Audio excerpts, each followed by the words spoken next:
Hola, muy buenas. Mi nombre es Jonathan Ardila, estudiante de Ingeniería Eléctrica de la Universidad Distrital de tercer semestre. En este video vamos a analizar un circuito RLC, cómo es su comportamiento, cómo es la amplitud en las gráficas que genera cada elemento y cómo va variando su fase. Bueno, esto lo veremos más adelante de una forma más práctica. Pero primero, ¿qué es un circuito RLC? Un circuito RLC es un circuito lineal que contiene una resistencia eléctrica, una bobina y un capacitor. Además de esto, tiene una fuente de corriente alterna, una fuente AC. Estos pueden estar en serie o en paralelo según la interconexión de sus componentes. Y el comportamiento de un circuito RLC se describe generalmente como una ecuación diferencial de segundo orden, el cual donde se mira el comportamiento de sus oscilaciones.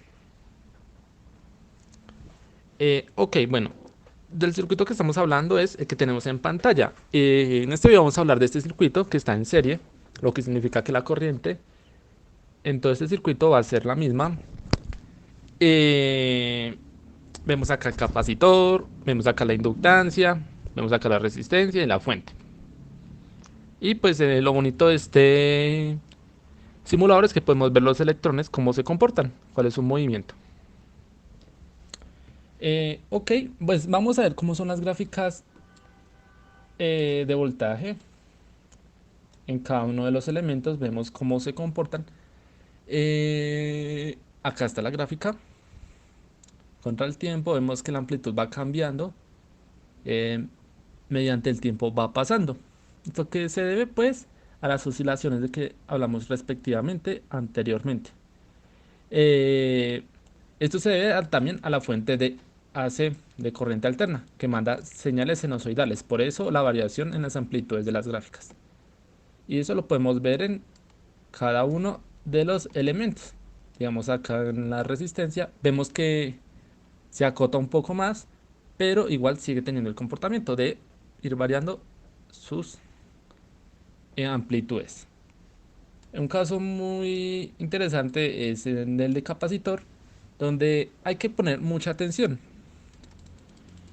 o acercar demasiado. Porque al principio vimos que estaba parecía una línea prácticamente y no era diferenciable, así que tuvimos que acercar más y vemos que tiene el mismo comportamiento, pero en forma muy acotada. Eh, ok, para ver el ángulo de fase o la gráfica que esta genera. Vemos que esta genera una gráfica de la siguiente forma. eh, que tenemos acá. Al ser un circuito en serie, la corriente, como ya hemos dicho, es la misma por todos los componentes, por lo que tomamos como un vector de referencia que tenemos acá. El voltaje en la resistencia en esta fase con la corriente, pues la resistencia no causa desfase. Está en fase con la corriente. Acá vemos el ángulo. El voltaje de la bobina adelanta la corriente en 90 grados.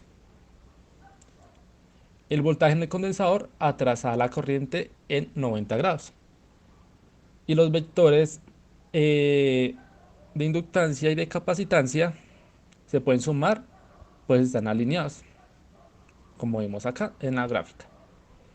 Y el voltaje total se obtiene la suma vectorial entre voltaje de la resistencia y la diferencia entre los voltajes de la inductancia y la capacitancia. Pues acá vemos el ángulo de desfase con respecto a la corriente y al voltaje de la fuente, como vemos acá a continuación. Esto se debe pues eh, a la ecuación diferencial que hablaban anteriormente de segundo orden, el cual describe un movimiento armónico simple. Y pues este es el comportamiento del circuito de RLC en serie. Muchas gracias y eso es todo por hoy. Hasta la próxima.